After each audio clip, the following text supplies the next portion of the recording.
Marco Briceño me confirió el honor de presidir esta mesa. Realmente nos sentimos muy halagados de estar con amigos, compañeros y profesores que nos conocíamos en la Ciudad de México. Y sin más, voy a la presentación del primer ponente. Mi nombre es Omar Gaveto, soy de la Argentina y para mí es un gusto estar en UNAM, un gusto estar en la Ciudad de México, lugar o sitio que afortunadamente uno ha concurrido varias veces. Y invitaciones mediante, mejor concurrir a algunas más. La saludo a Ángela Ledesma, porque se cumplen el 10º luctuoso aniversario de la muerte de Humberto Briceño Sierra, y aquí hay amigos y personas, también a Karina, que lo han conocido en vida Briceño, que han sido un soporte fundamental. Me refiero a Ángela, fue secretaria general del Instituto y mano derecha de Briceño, y nosotros todos compartimos su ciencia y su carisma, y en la Universidad de Belgrano enseñamos teoría general bajo el concepto de la acción procesal de Briceño, y en la Universidad de Rosario yo heredé la cátedra por concurso que era de Adolfo Alvarado Belloso, cátedra A, y nuestros alumnos aprenden teoría general por Humberto Briceño, David Echandía y muchos maestros como Cipriano Gómez Lara, que nos honran por poder transmitir sus conceptos, porque teoría general no es fácil elaborar. Es más, hay muchas universidades de América que no tienen teoría general porque no entienden el fundamento que hay que expresar. Así que es muy bueno apoyarse en maestros para poder traducirla. Dicho esto, voy a hacer las presentaciones. Aquí está mi amigo Mauro Chacón. Mauro Chacón Corado, que nos une un mundo, un universo jurídico de dar vueltas. Hoy coincidimos en Ciudad de México. Mauro Chacón presidió la Corte y hoy es, por supuesto, miembro de la Corte de Constitución de Guatemala. Ha sido concurrente a congresos, autor de varias obras de derecho procesal, algunas de autoría, por ejemplo, con el maestro Juan Montero Loca. Y bueno, ha hecho de la docencia su vida. Porque ¿cuántos años, Mauro, llevas en la docencia? 35. Hay que decir 30, porque ya ha pasado 30, no se supera nada. Hay que contar con 30. Entonces, digamos que con 30 años ya está bien, no digas 35 años. A ver si más presentaciones. Igual tiempo de vamos, ¿no? Sí, pero bueno, te escucho. Lo dejo con Mauro Chacón. 20 minutos, Mauro, son 11:30 a 12 menos 10. Te paso el micrófono. Muchas gracias, querido presidente. 20 minutos son 20 minutos y con semáforo, sin semáforo funciona. Por supuesto, quien les habla es vecino, como me escucharon anteriormente, de México, de nuestro querido México, o México lindo y querido, como se acostumbra decir. ¿Cuántas veces habré venido a México a saber? Porque Alejandro Briceño se asusta que conozco más el centro que todo que de. Y a propósito que menciona Alejandro, en este 10º aniversario de nuestro gran maestro, amigo y mentor, orientador y jalador de orejas de don Humberto Briceño Sierra y doña Tere García Carrillo de Briceño. Bregamos por todo el continente y Iberoamérica. Cuánta falta nos hace Humberto Briceño y Cipriano Gómez Lara. Por Dios, lo llevamos en el corazón. Y gracias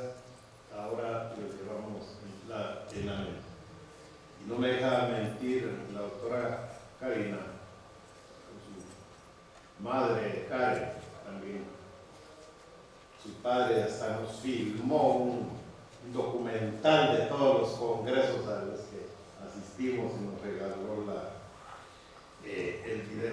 Bien, entrando en materia,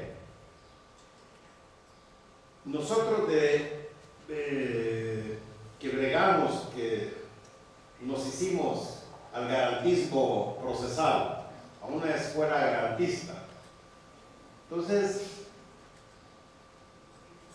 hacemos una suerte de mensajeros en este sistema, pero el garantismo en el proceso penal está saturado y está exigido tanto por el Tribunal Europeo de Derechos Humanos, la Corte de Estrasburgo, y con nosotros, por supuesto, con la Corte Interamericana de Derechos Humanos. Esto me permite hacer un juego entre constitución y proceso, y es lo que ha dicho siempre Alvarado: miremos al proceso desde la Constitución, por favor, y no desde la ley. Y nosotros, cuando enseñamos derecho procesal o más teoría general del proceso, buscamos hacerlo desde las instituciones. No vemos la norma, no nos interesa.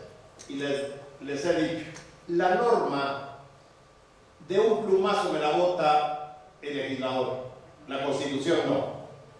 Tiene sus exigencias que hay que cumplirlas sí porque sí. En cambio, si nosotros enseñamos a pensar desde la Constitución y desde las instituciones, se nos va abriendo más fácilmente el camino. Y decía el maestro Briceño, ojo, pero hay que tener seriedad en esto, hágalo con método. Y ayer tuvimos la ocasión de escuchar a nuestro profesor Adolfo Alvarado.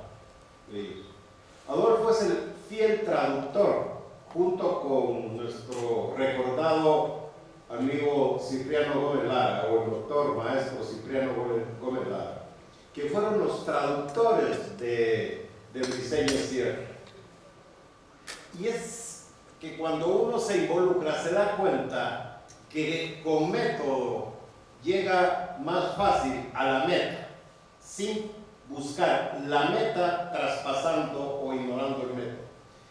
Y déjenme hacerles una breve lectura de lo que decía don Humberto, escrupuloso en el lenguaje, y nos decía: utilicemos el lenguaje no multívocamente, sino que unívocamente. Y por eso Omar Benaventos tiene un libro que es su tesis doctoral sobre la teoría unitaria del derecho procesal, que es un escándalo, porque como es terrible. Y entonces decía Briceño Sierra: en toda disciplina la cuestión terminológica es primaria y primordial. No escapa a las dificultades del derecho y su misma etimología. Es tema de constante indagación. Y al referirse a la estructura de la relación jurídica, argumentaba que el formalismo jurídico permite separar los campos de observación para distinguir lo predicable de las normas.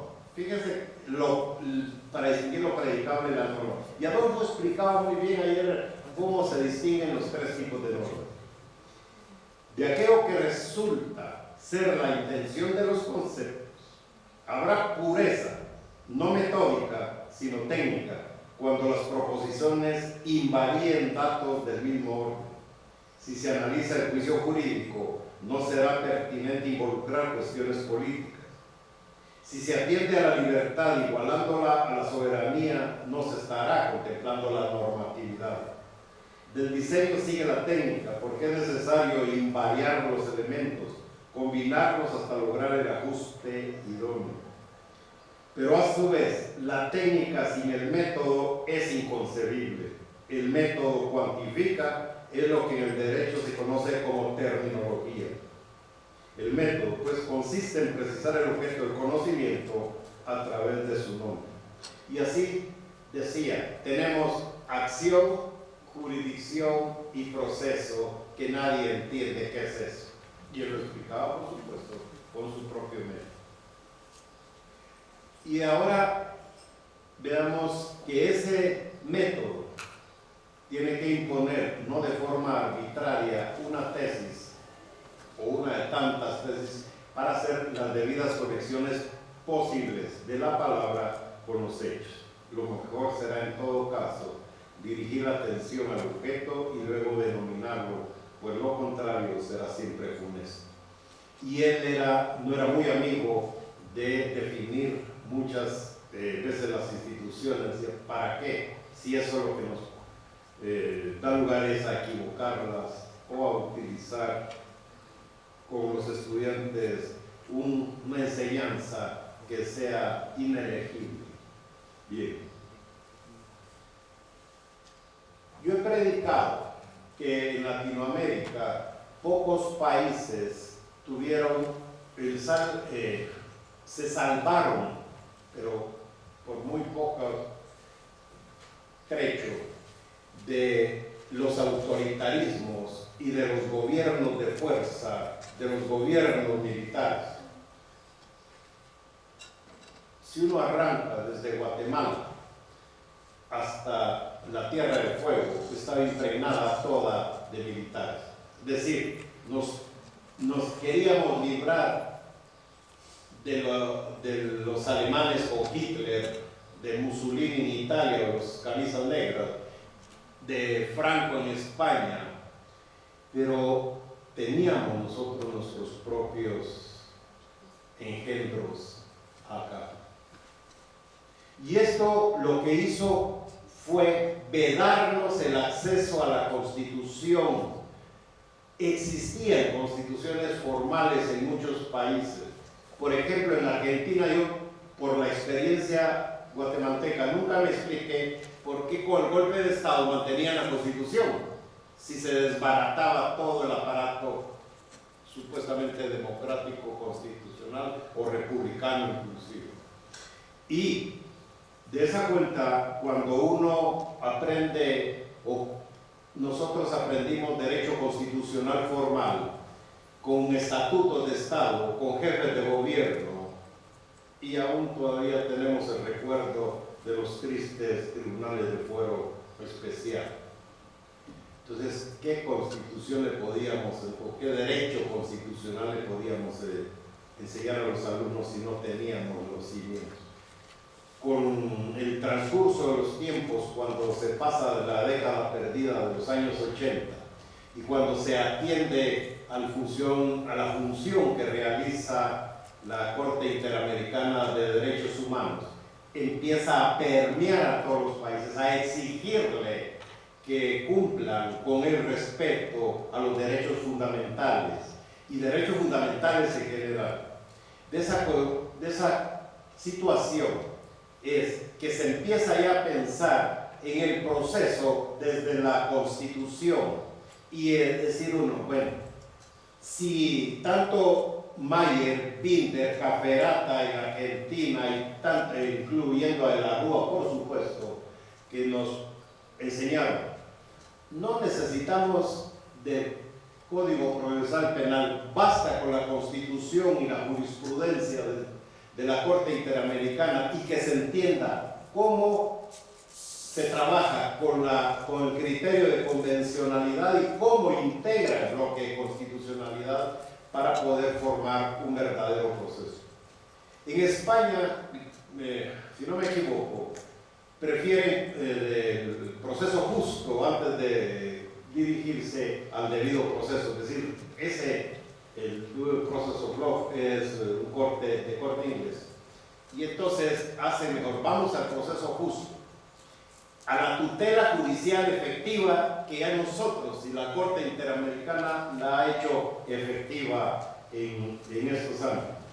De tal manera que si uno observa el fenómeno del debido proceso, pero en su parte quizá más positiva que en su redacción negativa, como se ha señalado siempre, o del debido proceso justo,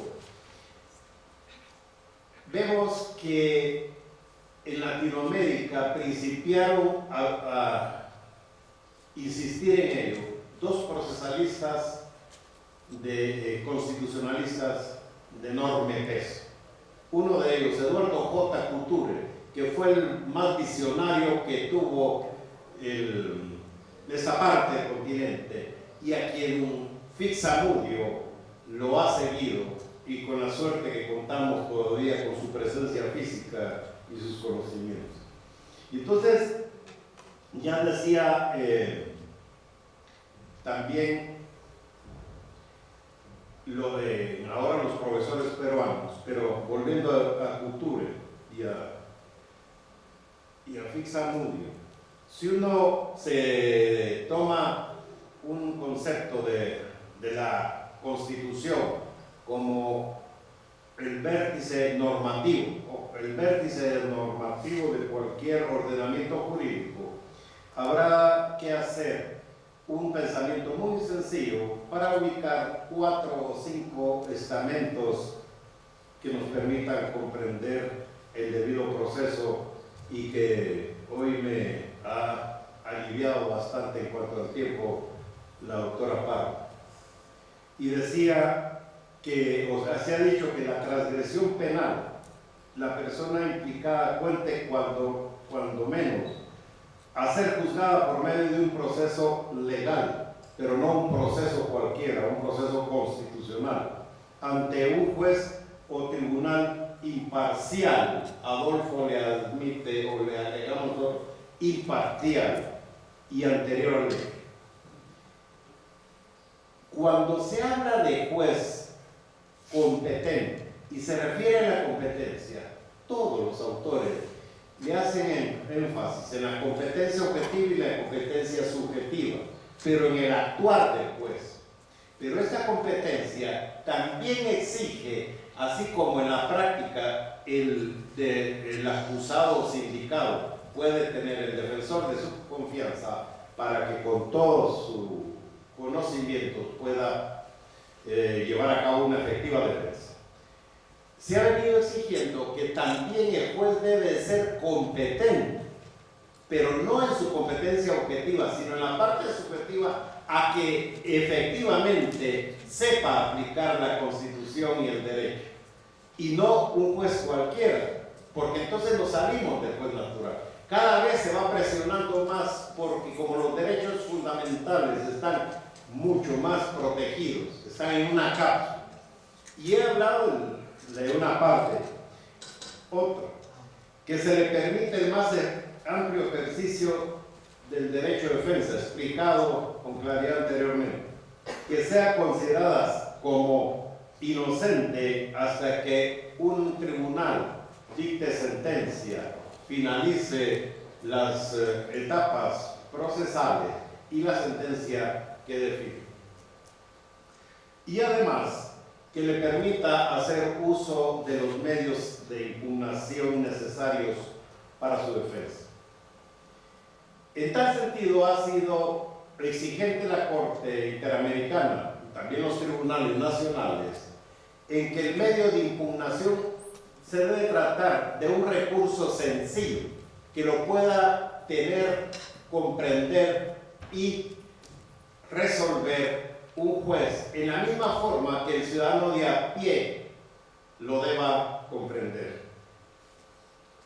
Y esto, cuando uno observa lo que traen las cartas fundamentales en la inclusión inicialmente con la Revolución Francesa de las garantías del ciudadano por los derechos y garantías, y después ya en unión de nuestro continente americano los derechos y deberes fundamentales que se han traducido, recogido como el universo para los derechos individuales. Dentro de los derechos fundamentales están, además de los individuales, los sociales, los económicos e inclusive los políticos.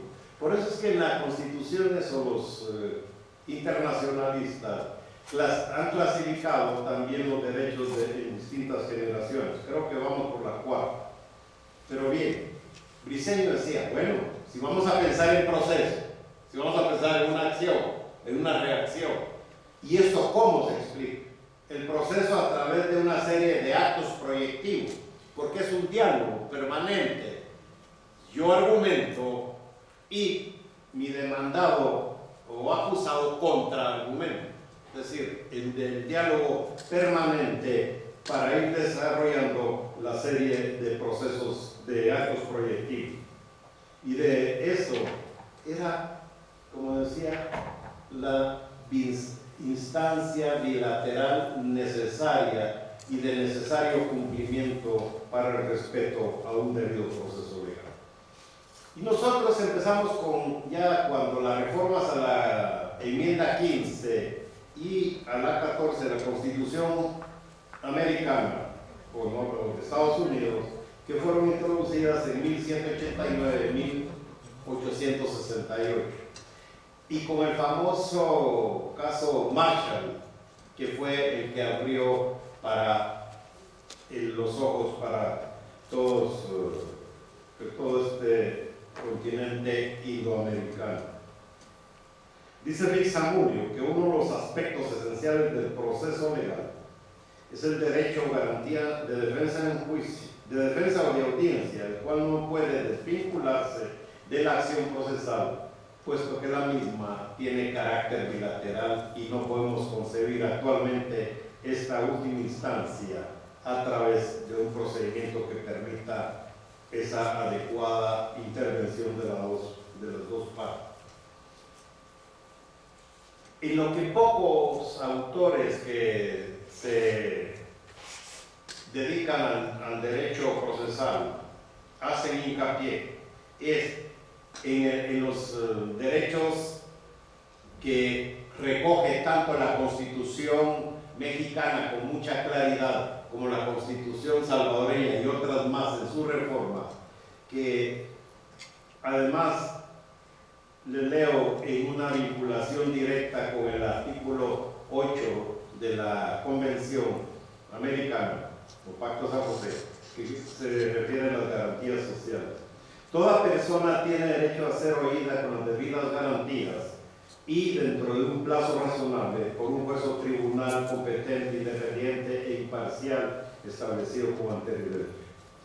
En la sustanciación de cualquier acusación penal formulada contra ella o, hago énfasis, para la determinación de sus derechos y obligaciones de orden civil, laboral, fiscal o de cualquier otro carácter.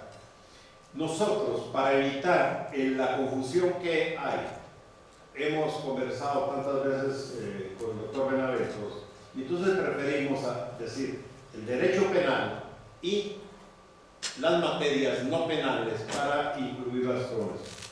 Y así ha estado desde la independencia nuestra en Guatemala o de la Capitanía General, desde las reformas o la primera Constitución de 1823, las reformas del 24, incluyeron que debía ser necesario afianzar los derechos del hombre y del ciudadano sobre los principios inalterables de libertad, igualdad, seguridad y propiedad, y posteriormente se agregan los otros derechos, los de posesión, etc.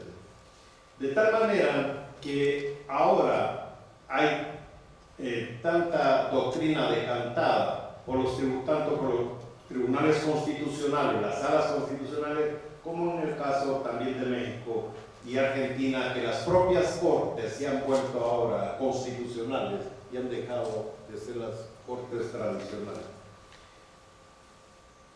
Don Rodolfo Pisa Escalante hizo una enumeración en una sentencia de 1 de julio de 1992 de todos los ingredientes o elementos que debía constituir el debido proceso. Y un trabajo mucho más amplio, otro después de la Corte Interamericana, el doctor Sergio García Ramírez, propio Fixamuni, ahora Eduardo Ferrer MacGregor, que ha emitido un par de votos razonados terriblemente hermosos, pero se los han cuestionado. Han agregado muchos más elementos.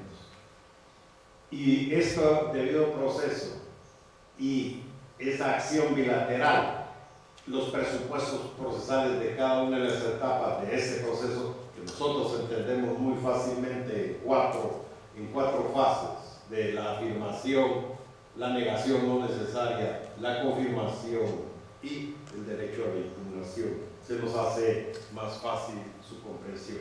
Entonces ese debido proceso debe permear todo. Me quedo acá porque sin semáforo les dije que funcionaba la tiranía del tiempo. Muchas gracias por su atención.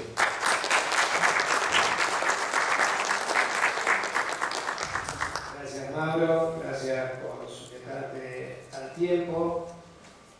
Antes de ceder la palabra a la expositora peruana Ana Cecilia Calderón Zumarriña, solamente una breve versión sobre la idea que uno tiene del debido proceso, tomando ideas de Alvarado, pero reproduciendo algunas propias.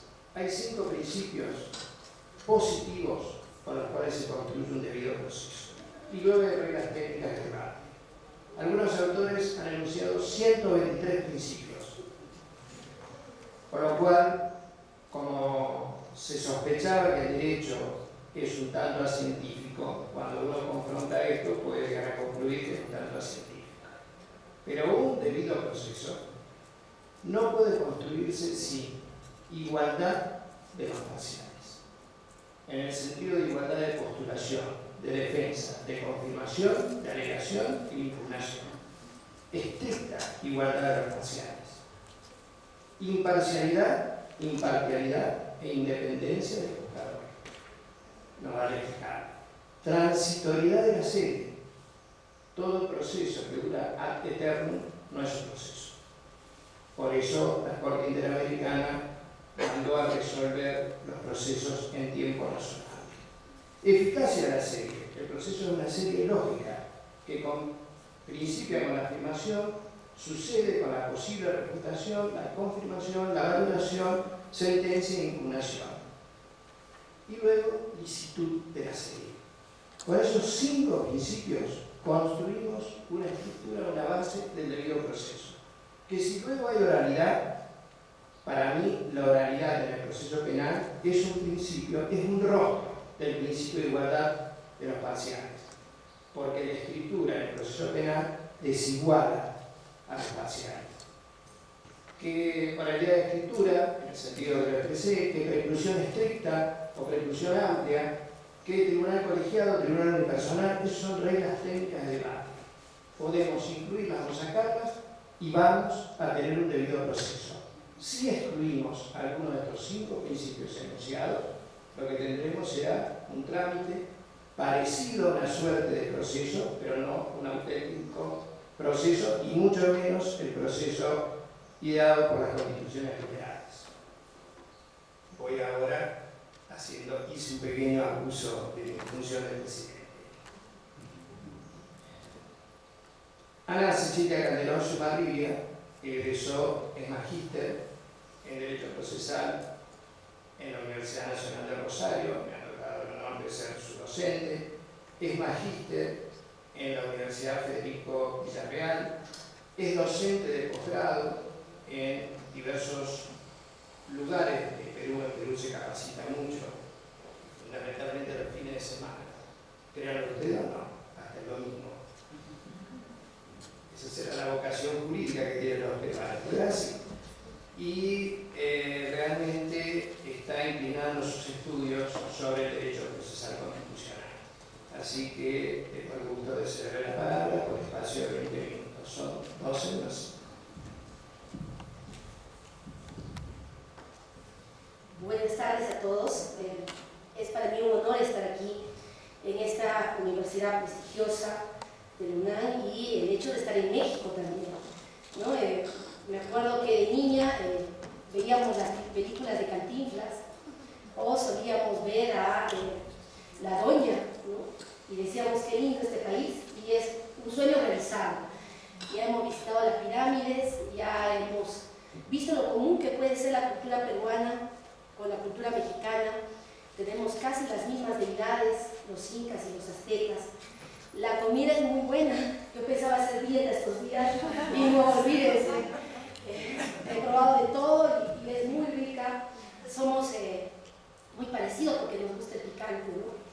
Y qué bueno estar aquí aprovechando el homenaje al maestro Briceño Sierra, que no tuvimos la oportunidad, no tuvimos la suerte de conocerlo. Lo hemos conocido a través del maestro Alvarado Belloso y también nuestro maestro de la maestría, como el doctor Omar Benaventos, y claro, nos muestra una forma, algunos dicen complicada, pero diríamos más bien simple, de ver el proceso. Y cuando nos invitaron a ver qué podíamos plantear para el día de hoy, decíamos, sí, ¿no? El pensamiento del diseño, cuando dice cuál es la razón, la causa y razón del proceso, y dice la causa y razón del proceso es la causa y razón del juez. La existencia de una disputa, la existencia de una controversia, la búsqueda de una solución que nos las tiene que brindar el Estado, entiéndase hoy día como el servicio de justicia, pero más allá de eso, un derecho fundamental. Ya se hablaba de la tutela judicial efectiva, del derecho de acceder a la justicia, de encontrar una respuesta oportuna, una respuesta fundada en el derecho, de que esas decisiones se puedan ejecutar. Y lo que queríamos ver o plantear a través de nuestra ponencia era muy bien esta visión del maestro de centrar el proceso y la razón del juez en que existe una controversia, se mantiene hasta el día de hoy, tiene actualidad y no visto como un tema de, digamos, un tema adicional, un tema secundario, sino visto como un tema fundamental, ¿no? Nosotros que nos dedicamos al derecho procesal creemos que este es el espacio que tenemos todos los ciudadanos para poder tener la tutela del Estado, la protección, y que a raíz del desarrollo del derecho constitucional en nuestros países, esta figura del constitucionalismo, que algunos dicen neoconstitucionalismo, pospositivismo, pues bien, ponen en el tapete una serie de cuestiones que deben llevarnos a nosotros, los procesalistas, a una reflexión. Entonces, veíamos, a ver, en qué ha cambiado, ¿no? Estos conflictos o estas controversias que dan lugar al proceso, que antes se circunscribían básicamente al tema de, bueno, pues celebramos un contrato y tú me debes y tienes que cumplirlo, no lo has logrado hacer fuera del ámbito judicial y ahora nos vamos a tener que ir a un litigio a ver que un juez lo resuelva. Sigue siendo, pese a todos los problemas que puede tener de demora, de irregularidad, sigue siendo el proceso la alternativa más concurrida. Bien, será porque detrás de ello hay una autoridad, un juez, que dicta una decisión que implica certeza. Sin embargo, decíamos, pero estos conflictos ciertamente han variado, porque miren que a veces, visto el proceso civil o el proceso laboral, ya no se trata únicamente de recurrir a la norma ordinaria. Entonces, todo antes era ver el Código Civil y miren qué dice el libro de obligaciones o qué dice el libro de contratos, o irse al Código Penal y ver el tipo penal y suficiente. Sin embargo, el constitucionalismo nos lleva a tener que solucionar los conflictos a partir de una norma mayor. Una de las características de esta corriente que llega con mucha fuerza a mi país en estas últimas décadas es el que la Constitución es norma. Y entonces como que la fisonomía del proceso cambia, porque este conflicto intersubjetivo que debía ser resuelto con la ley ordinaria, de repente puede tener mayor trascendencia de una solución solo para quienes son las partes. En el Perú tenemos el llamado control difuso, que permite que en un caso concreto pueda el juez terminar inaplicando la norma al caso concreto si es que es incompatible con la Constitución. Entonces, Juan decide impugnar la paternidad y de acuerdo a nuestro Código Civil, el Código Civil peruano, tiene un plazo de 90 días. Si es que en 90 días no lo hace, entiéndase que pierde el derecho. Sin embargo, visto esto desde un enfoque de la norma ordinaria, diríamos qué pena, bueno, usted usted, como la otra parte, planteará su excepción de prescripción y se acabó el asunto. Pero visto desde una visión constitucional, el juez dice, no señores, acá hay que leer las cuestiones desde el otro